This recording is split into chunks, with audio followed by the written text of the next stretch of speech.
नरेंद्र मोदी जी ने कहा था कि 21 दिन में कोरोना की लड़ाई जीती जाएगी। हिंदुस्तान पहला देश है जो बीमारी के बढ़ते वक्त लॉकडाउन बंद कर रहा है कि हिंदुस्तान का लॉकडाउन फेल हुआ। लेकिन मनोज तिवारी जी जो हमारे पूजनीय माननीय मंत्री जी सांसद रह चुके हैं, वो खुलेआम प्रधानमंत्री जी के मुंह पे करके जाते हैं।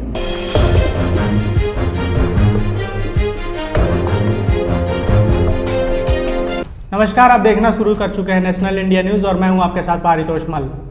कोरोना महामारी के बीच देश में दिन ब दिन संक्रमित मरीजों की संख्या लगातार बढ़ती जा रही है, जिसके चलते अब भारत कोरोना वायरस से प्रभावित टॉप 10 देशों में शामिल हो चुका है। आज संक्रमित मरीजों की संख्या 1,38,845 पहुँच गई है। देश में सोमवार को रिपोर्ट के मुताबिक संक्रमित मरीजों की संख्या 6,977 हो चुकी थी। वहीं स्वास्थ्य मंत्रालय के ताज़ा आंकड़ों के मुताबिक बस सोमवार को 154 लोगों की मौत हो गई। कोरोना से पूरे भारत की बात करें तो पूरे भारत में मरने वालों की संख्या 4,021 हो चुकी है। हालांकि 57,721 लोग ठीक भी हो चुके हैं। वहीं कोरोना के इजाफे में टॉप 10 देशों में अमेरिका टॉप पर है। इसके बाद ब्राज़ील, रूस, Spain, Britain, Italy, France, Germany, तुर्की और फिर भारत है। दुनिया के 213 देशों में 25 मई तक की रिपोर्ट के मुताबिक पिछले 24 घंटों में 96,505 नए कोरोना के मामले सामने आए हैं और मरने वालों की संख्या में 2826 का इजाफा हो गया है।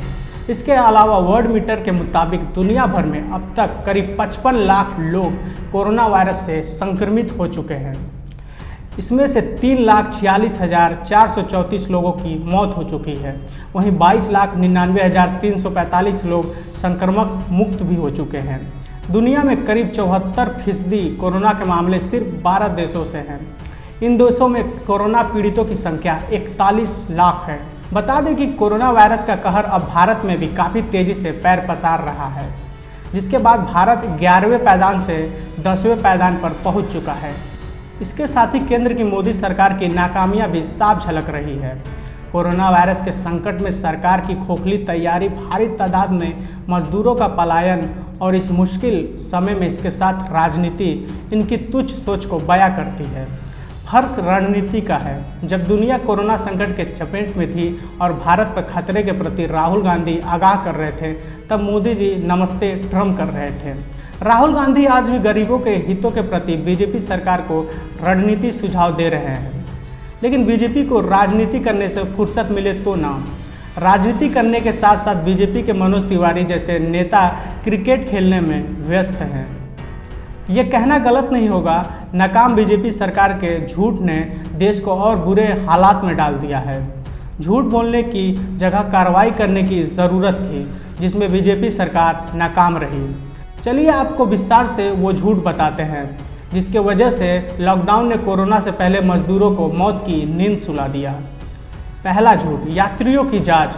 बीजेपी के अनुसार कोरोनाग्रस्त देशों से आने वाले सभी यात्रियों की जांच जनवरी से ही शुरू हो गई थी, पर सच यह है कि 4 मार्च तक किसी भी देश से आने वाले यात्रियों की किसी भी तरीके से जांच नहीं हुई थी, जबकि तब तक कोरोना अमेरिका और यूरोप में फैल चुका था। दूसरा सबसे बड़ा झूठ, पीपीटी किट और वेंटिलेटर पर रोक। बीजेपी सरकार के अनुसार 19 मार्च से भारत में पीपीटी और वेंटिलेटर का निर्यात एक्सपोर्ट बंद हो चुका था, लेकिन 2 अप्रैल को खबर आई, भारत ने सर्बिया में पहुंचाई 90 टन मेडिकल सुरक्षा उपकरण। तीसरा और सबसे बड़ा जुल्मा, जीडीपी का 10% प्रोत्साहन पैकेज। मोदी जी ने 12 मई को कहा यह पैकेज जीडीपी का 10% है, लेकिन असल में यह पैकेज देश के जीडीपी का बस 0.91% है। चौथा झूठ अब आपको बताते हैं, जो बस एक झूठ नहीं, मजदूरों के साथ एक अन्याय भी था। ये वीडियो देखिए, फिर हम आगे बढ़ते हैं। कांग्रेस पार्टी ने निर्णय लिया कि हर प्रदेश में जरूरतमंद श्रमिक भाइयों और बहनों के घर लौटने की रेल यात्रा का खर्च उठाएंगे। सुना आपने, जब कांग्रेस ने मजदूरों के लिए फ्री टिकट देने की बात कही तो बीजेपी ने बोला टिकट पहले से फ्री है। लेकिन मजदूरों से हमारी टीम ने बात की और ट्रेन के सफ़र करने वाले लोगों से वहां के जायज़ा लिया। उन्होंने टिकट भी दिखाया और बताया कि हमसे पैसे भी लिए गए हैं। अब आप ही सोचिए, जो सरकार झूठे वादों पर टिकी है उससे कैसे उम्मीद किया जा सकता है कि वो कोरोना को हराने में कोशिश भी कर रही है। खैर आगे बढ़ते हैं। इस कोरोना के महामारी में कुछ ऐसे राज्य हैं जिसके बारे में हर तरह चर्चा और तारीफ हो रही है। हाँ, Kerala model, Maharashtra model, Punjab model, इन सभी राज्यों ने कोरोना से आंख में आंख मिलाकर लड़ाई लड़ी और काफ़ी हद तक कामयाब भी रहे। पंजाब में 91% कोरोना मरीज ठीक हो चुके हैं। कुल 2029 केस में से 1847 स्वस्थ हो चुके हैं।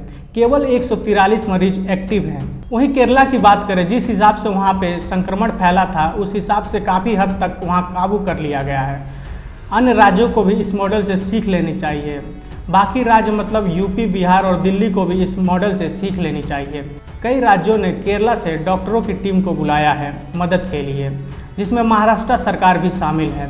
अगर यूपी, बिहार सरकार भी ऐसा करे तो स्थिति पहले से बेहतर हो सकती है। वहीं नागपुर की बात करें तो नागपुर सक्सेस मॉडल भी खूब चर्चा में है। इसकी भी तारीफ हर कोई हर जगह कर रहा है। जिस तरीके से वहाँ केस लगातार बढ़ रहे थे और अब वहाँ काफ़ी हद तक काबू पा लिया गया है। चलिए आपको विस्तार से बताते हैं नागपुर के सक्सेस की कहानी। जब भारत के अधिकांश भाग में शराब की बिक्री हो रही थी तो एनएमसी कमिश्नर ने नागपुर में रेड जोन होने के बावजूद शराब की बिक्री की अनुमति नहीं दी। शराब की दुकानें को खोलने के उनके कदम के खिलाफ 4 वकीलों द्वारा जनहित याचिकाएं दायर की गई थी, लेकिन वो अपने बातों पर कायम रहे और शराब की किसी भी दुकान को खोलने का कोई भी आदेश नहीं दिया, जिसके फलस्वरूप नागपुर की स्थिति पहले से काफ़ी हद तक बेहतर है।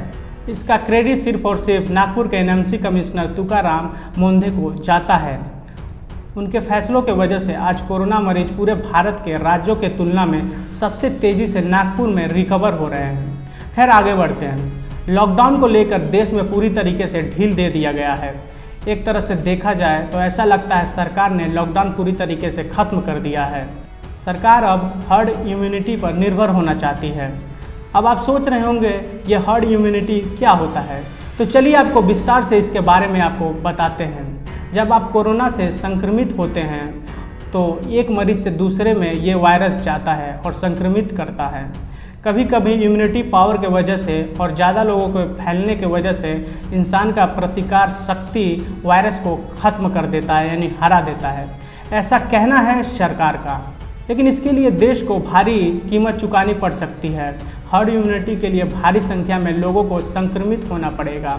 लेकिन क्या गारंटी है कि जब लोगों में ये वायरस फैल जाएगा तो सभी लोग पहले की तरह स्वस्थ हो जाएंगे, और वो भी तब जब देश का गरीब भूखा है, सही से 2 वक्त की रोटी नहीं मिल रहा, सैकड़ों लोग बीमार हैं, सैकड़ों बीमारी देश में है। उस समय क्या गारंटी है?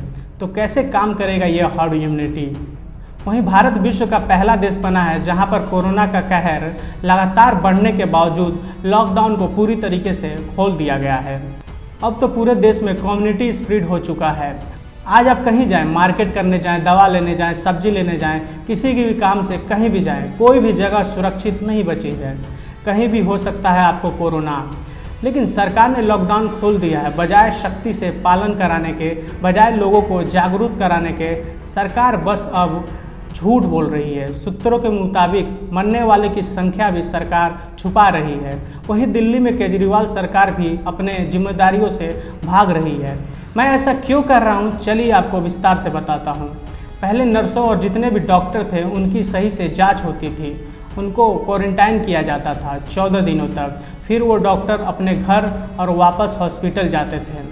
अभी की स्थिति ये है, डॉक्टर जो काम कर रहे हैं ना ही उनका सही से जांच हो रहा है, ना ही उनका सुरक्षा मुहैया कराया जा रहा है, और ना ही उनको हॉस्पिटल में काम करने के बाद क्वारंटाइन किया जा रहा है। मैं बार बार क्वारंटाइन करने की बात इसलिए कह रहा हूँ क्योंकि कोरोना पूरी तरीके से फैल चुका है, पूरे तरीके से कम्युनिटी स्प्रेड हो चुकी है। हॉस्पिटल तक अब नहीं बचा कोरोना के कहर से। अब आप ही सोचिए, जो डॉक्टर काम कर रहे हैं वहाँ संक्रमण के आसपास, तो वो कैसे सुरक्षित रहेंगे? उनके बचाव के लिए, उनसे दूसरे में ना फैले, इसके लिए उन्हें 14 दिनों तक क्वारंटाइन करना चाहिए। इस मुद्दे पे हमारी बात एम्स के डॉक्टर अनूप सौरे से हुई। उन्होंने बताया कि हॉस्पिटल में भी कई डॉक्टर नर्स संक्रमित हो चुके हैं क्योंकि वायरस पूरी तरीके से फैल गया है। दूसरी बात, दिल्ली के गवर्नमेंट हॉस्पिटल का भी यही हाल है। अब सवाल ये उठता है कि सरकार क्या कर रही है, किस तरीके से कोरोना का सामना करने की काम कर रही है। क्या सरकार ने कोरोना के सामने हथियार डाल दिया है? और सबसे बड़ा सवाल, सरकार देश की जनता से झूठ क्यों बोल रही है? हर्ड इम्यूनिटी से कोरोना हार जाएगा, जो कि बिल्कुल नामुमकिन लगता है, खास तौर पे इस समय जब कोरोना पूरे भारत में बुरी तरीके से फैल चुका है, अपना कहर बरपा रहा है और देश का गरीब, देश का ज़्यादा संख्या जिस गरीबों का है वो भूखे प्यासे मर रहा है। तो मुझे दीजिए इजाज़त, अभी तक के लिए इतना ही। आगे देखते रहिए तमाम बड़ी खबरों के लिए नेशनल इंडिया न्यूज़। धन्यवाद। चैनल को सब्सक्राइब नहीं किया है तो प्लीज़ सब्सक्राइब कीजिए और ताज़ा अपडेट पाने के लिए बेल आइकन को दबाना ना भूलें।